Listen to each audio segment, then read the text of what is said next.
Hi, my name is Ollie and today I'm going to be talking to you about the piece One Day, This Kid by David Wojnarowicz, which was created in 1990 and is 30 by 41 inches, currently held at the Whitney Museum of American Art. When I was initially researching for a piece of art to talk about, I came across One Day, This Kid, however, quickly moved on.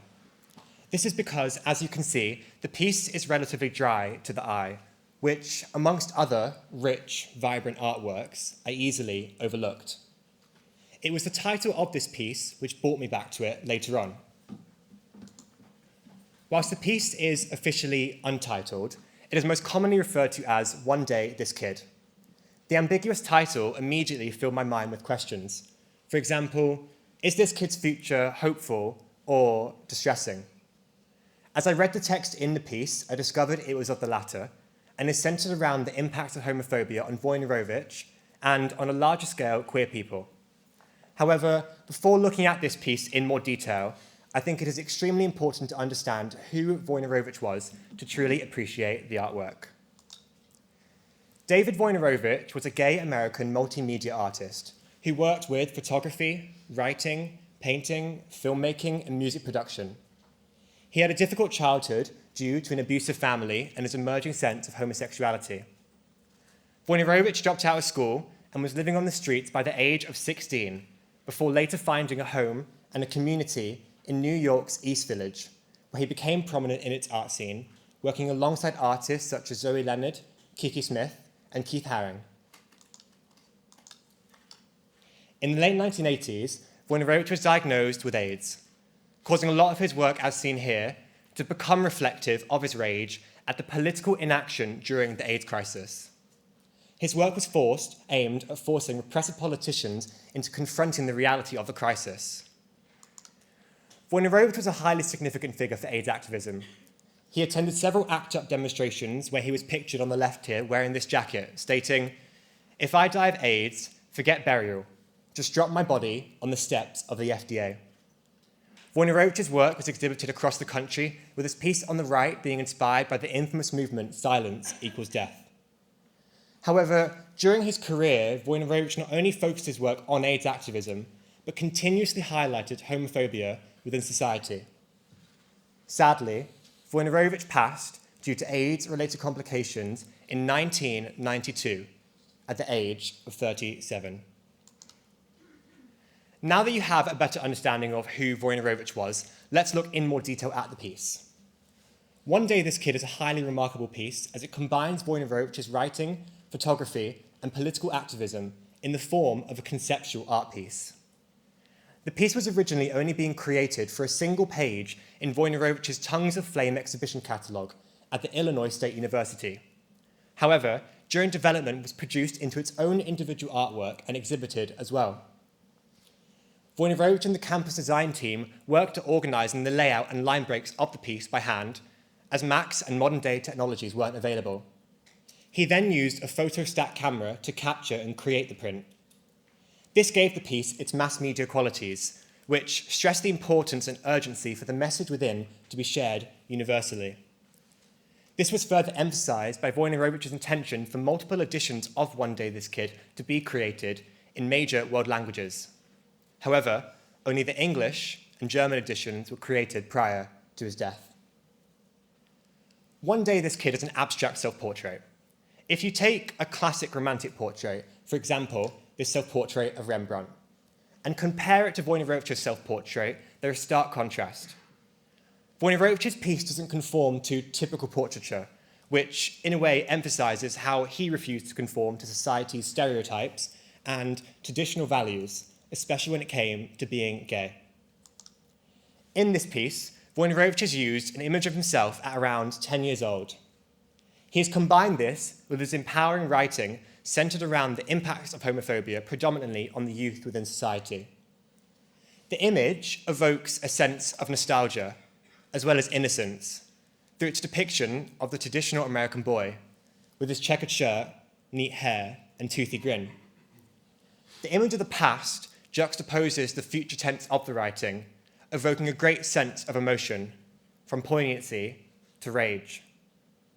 One thing I particularly like about this piece's composition is how I think Wojnarowicz purposely positioned the image of himself in the center of the print, with the writing a symbol of societal oppression surrounding him, in order to depict how many queer people at the time were forced to suppress their identities. I've already mentioned the piece being dry, but why is it so dry?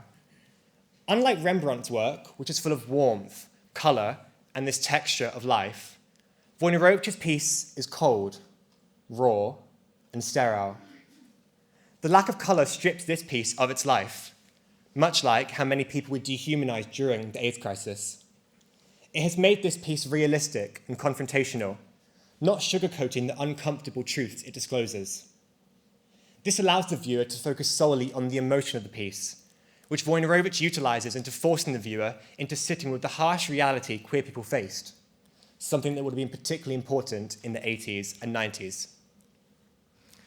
The other significant part of the piece is the writing. Text, which Wojnarowicz commonly pairs with imagery, is something carried throughout a lot of his work. Whilst the writing in this piece is autobiographical, its nature allows it to resonate with a large amount of people.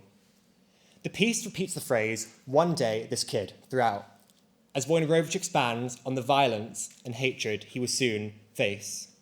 He highlights religion, exclaiming, "One day this kid will do something that causes men who wear the uniforms of priests and rabbis, men who inhabit certain stone buildings, to call for his death." He highlights violence, stating, "Men who develop a fear of this kid will attempt to silence him with strangling, fists, prisons, guns, laws, decapitation, and immolation by fire." The list goes on. Towards the end of the piece, he states, "Doctors have pronounced this kid curable, as if his brain were a virus, and that he'll be faced with electroshock, drugs, and conditioning therapies, and that he'll be subject to loss of home, civil rights, jobs, and all conceivable freedoms. All of this for simply desiring another boy." When I first read the piece, I immediately felt connection to the artwork. 2.5 years ago, I moved to the UK. Prior to this, I was born and grew up in a country where homosexuality, as of today, is still illegal. As a gay male, I lived in constant fear that the laws and legislations of the country I was in would one day be used against me. Countless times I received negative comments, bullying, threats, and slurs simply for who I liked. I remember one time in school when I was younger hearing one of my peers talking to other students in my class, telling them not to touch any worksheets that I had touched, as they themselves might become gay. I'd been treated as a disease, or as Wojnarowicz states in this piece, a virus. The homophobia that I received as a child caused many difficulties in my life, such as struggles with mental health and anxiety. Reflecting on this now, though, it makes me think about what Wojnarowicz implied through this piece, that even before this kid even understands their own identity, they've already been subjected to discrimination and seclusion. Wojnarowicz once stated, "I don't want my art to be invisible," which is ironic, as one might suggest this piece is invisible. But maybe that intentionally alludes to the way that queer people were treated, as invisible.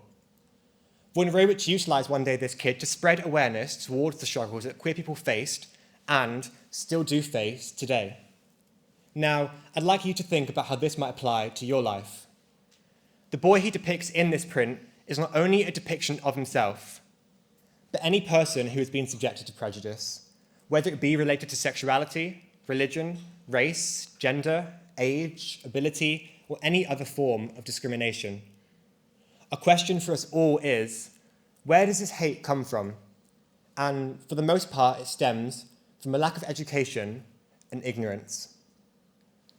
I'd like to leave you with a quote of Wojnarowicz's, which, in my opinion, summarizes this piece and his work as a whole, and it is this: "To speak about the once unspeakable can make the invisible familiar, if repeated often enough in clear and loud tones." Thank you.